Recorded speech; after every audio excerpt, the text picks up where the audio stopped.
Masejet Pesachim, la página Lamed Aleph Amud Bet. Estamos al final de la línea 11. Seguimos con la Machloket Abai y Robe con respecto a la persona que cobra algo que le depositaron, le dieron como garantía por una deuda y no la pagaron, y entonces él cobra ese objeto. Según Abai, como finalmente no le pagaron, no le devolvieron la deuda, cuando él lo cobra, resulta que ahora descubrimos que desde que se formó la deuda ya era ese objeto de él. Entonces que según Robe, se vuelve de él de ese día que lo cobró y en adelante, y no antes que eso. Hace la nueva pregunta de la Mishnat Nan. Nochi shilva et Israel al chametzo, achar a Pesach mutar be'anaa. Cuando un Nochri le dio un préstamo a un Israel y cogió del Israel chametz como garantía por la deuda, se ha escrito que después de Pesach se puede tener anaa de ese chametz, quiere decir que durante Pesach es considerado del Nochri y no del Israel. Ahora dice la Gemara, Neinami der ino etzlo, aunque podemos explicar a la Mishnah que el Israel no solamente le dijo que ese chametz es garantía, sino también se lo depositó, se lo dio al Nochri, estaba en las manos del Nochri durante Pesach. De todos modos, Amarta Nochri Israel lo cani. Nosotros vimos en la página anterior que también, según la opinión, que cuando una persona recibe un mashkon por un préstamo que él dio o por una deuda que tienen, ese mashkon se vuelve de él. Eso es cuando un Israel coge un mashkon de otro Israel, y hay quien opina también cuando un Israel coge un mashkon de un Nochri. Pero cuando es al revés, que el Nochri coge el mashkon de un Israel, según todo el mundo, se cule alma, el mashkon no se vuelve del Nochri. Entonces, aunque él le dio el chametz y él lo estaba guardando durante Pesach, de todos modos no es del Nochri. Entonces, ¿por qué después de Pesach es permitido be'anaa? Contesta la Gemara, lo kashya, ha de amarle me'achshav, ha de lo amarle me'achshav. Dice la Gemara que la diferencia es si cuando él le dio el depósito, él le dijo desde ahora, me'achshav. Si cuando él le da el depósito, él no dice me'achshav, entonces es que Robe opina que cuando él cobra el depósito, en el caso de nosotros el chametz, que lo cobró después de Pesach, solo de ese día en adelante es de él, por lo tanto era del Israel durante todo Pesach. Pero nosotros estamos hablando de la Mishnah, nosotros dice Robe que él dijo desde ahora, cuando él le dio el depósito, quiere decir, si no te pago la deuda, desde ahora este chametz es tuyo. Y de verdad, cuando no terminó pagando la deuda, ese chametz se volvió del Nochri desde aquel día que él dijo desde ahora, me'achshav. Por lo tanto, en el caso de nosotros, resulta que el chametz era del Nochri desde antes de Pesach. Por lo tanto, no hay prohibición de aná de ese chametz. Ahora dice la Gemara, uminat teimra de shani lei ben eija de amar me'achshav u ben eija de lo amar me'achshav. ¿De dónde podemos aprender que hay esa diferencia, si él dijo desde ahora o no dijo desde ahora? Que cuando dijo desde ahora, entonces cuando termina no pagando, desde ese día ya era el depósito del otro. Entonces cuando no dijo desde ahora, cuando el otro cobra el depósito, solo desde ese adelante se vuelve de él. De Tania lo podemos aprender de la Braita. Nochri shehirhin pat purni etzel Israel. Un Nochri que depositó pat purni, un pan purni que es un pan grande, en donde un Israel, que es el Israel, le dio un préstamo, le debía algo el Nochri al Israel, y entonces le dio como depósito un pan.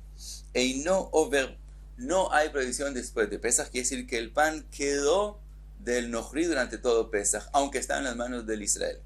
Mi mamarlo y gatija over, pero si le dijo desde ahora, y gatija quiere decir te llegó, quiere decir desde ahora, entonces si hay prohibición, quiere decir que era desde Israel desde antemano.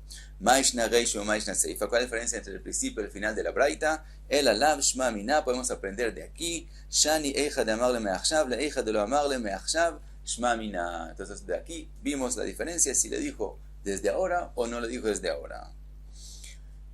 Trae la Gemara una Braita, Tanu Rabanan, Hanut Shel Israel, Umlai Shel Israel. Una tienda de un Israel y todo el surtido en la tienda es del Israel. Estamos hablando de comida, obviamente. Y hay ahí chametz. Upoalei nochrim nichnasin lesham. Y obreros nochrim entran y salen de esa tienda. Chametz shenimtza sham achar Pesach asur be'anaa. Si encontraron hametz en esa tienda después de Pesach, es prohibido beaná. Quiere decir, aunque hay nojorín que pasan por ahí, no decimos que ese hametz era de ellos, sino asumimos que el hametz es del dueño, y por lo tanto el hametz era de Israel, y entonces es prohibido tener aná de él después de Pesach. Si fuera al revés, hanut shel nochri, umlai shel nochri, si la tienda es del nochri, upoalei Israel, nichnasin veyotzin lesham, y los obreros son de Israel, hametz shenimtza sham achar Pesach, mutar beachila, ven tzach lomar beanaa. En ese caso es al revés. Asumimos que el hametz es del nochri y no del Israel. Por lo tanto, el hametz que se encuentra después de Pesach se puede comer, y con más razón que se puede también tener anaa de él.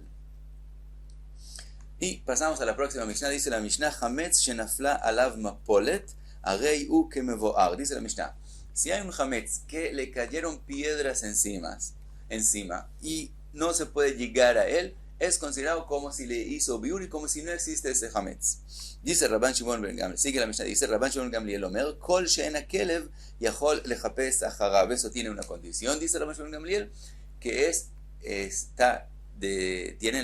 tiene piedras encima de tal forma que el perro no puede llegar, no puede buscar el hametz y no puede sacarlo de ahí. Ahora vamos a ver lo que dice la Gemara, cuánto es esa medida. ¿Qué medida es que el perro ya no llega al hametz?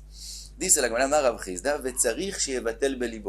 aunque el hametz es considerado que ya no existe, de todos modos no es completamente que no existe, entonces bitul sí tiene que hacerle a ese hametz. Y dice Rashi, porque tal vez de alguna forma se quitan las piedras de encima durante Pesach, y si no le hizo bitul, va a haber la prohibición de Bari Matzeh. Entonces, por si pasa eso, si se quitan las piedras, hay que hacer bitul. Ahora, dice la Gemara, Tana, Kama Hafizat Akelev, ¿cuánto es la medida que el perro todavía puede llegar al hametz? Shloshat Fahim, hasta 3 Fahim, todavía el perro puede llegar al hametz. Si cayó tantas piedras que hay 3 Fahim encima, entonces que el perro ya no puede llegar. Amar le Rav Acha bre le Rav Yosef le Rav Ashi, Ade Amar Shmuel Ksafim, en la Shmira ela bakarka, mi ba'inan Shloshat Fahim o lo. Pregunta la Gemara, después de que vimos que para que no se pueda llegar al hametz tiene que ser que está bajo 3 fajim, lo que dijo Shmuel, que cuando a alguien le depositaron plata para que él se la guarde a otra persona, la forma que él tiene que hacer para que sea considerado que él hizo lo que tiene que hacer para guardar la plata es meterla en la tierra. Si él no metió la plata en la tierra, la guardó en otro lugar, eso es considerado pshia, es decir, que es considerado que él no guardó la plata como es debido.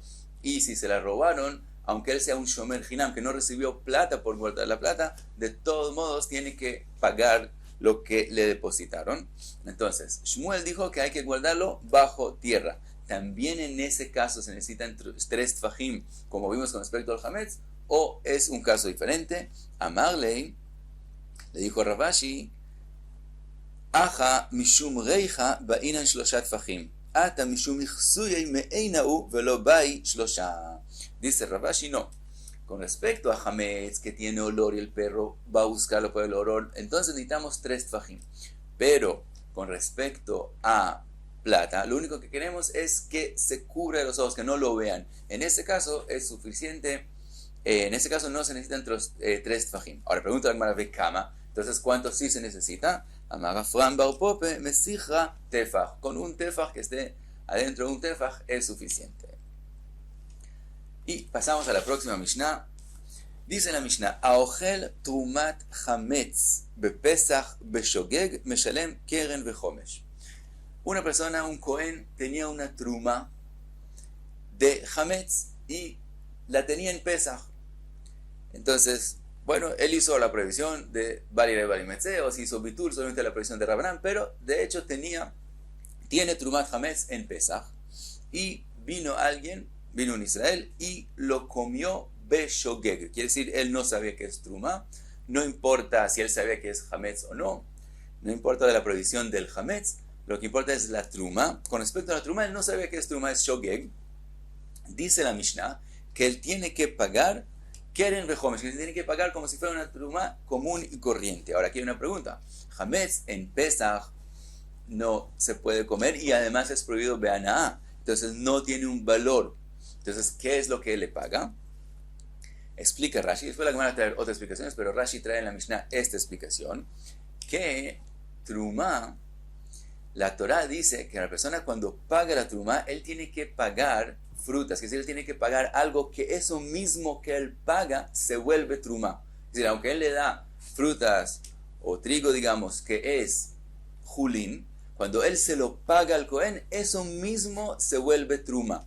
De eso aprendimos que la Torah en el caso del pago por la Trumá que él comió, no exigió que la gente lo pague según el valor, sino según la medida. Es decir, aquel cosa que comiste, te comiste 5 manzanas, tienes que pagar 5 manzanas. Te comiste 10 uvas, tienes que pagar 10 uvas o algo equivalente que sea la misma medida, y entonces eso mismo se vuelve Trumá. Entonces, de ese hecho que nosotros pagamos algo que se vuelve Trumá, aprendimos que no es el valor, sino la medida lo importante. Por lo tanto, aunque el Hametz no tenga valor en Pesaj, de todos modos, tiene que pagarlo, y no solamente paga el Keren, sino lo que vale, y en este caso la medida, sino tiene que agregar otra quinta parte más.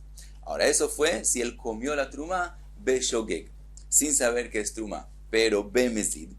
Si él comió la Trumá sabiendo que es Trumá, Bemezid, no importa si él sabía que es Hametz o no sabía que es Hametz, en ese caso, Patur mitashlumin mitmeyetzim, no tiene que pagarle por las mismas frutas, y tampoco tiene que darle el valor que se valdría esa Trumá para usarlo como madera en una fogata. Ahora, ¿cuál es la razón? Porque Mezid, cuando la persona a propósito comió Trumá, en ese caso no hay la parashá. La Torah no dice que en ese caso hay que pagar el valor más otra quinta parte, etc. Cuando la persona lo hizo a propósito, en ese caso es como cualquier daño que una persona le hace al otro, y no entra en la sugiyá de el que comió Trumá, sino es como si él cogió y le quemó la Trumá de él o se la dañó de cualquier otra forma, aunque fue a través de comiéndolo. De todos modos, si lo hizo a propósito, no entramos a la parashá de Trumá, entonces no hay aquí la medida y el valor, sino queda como cualquier otra persona que le hizo un daño al otro.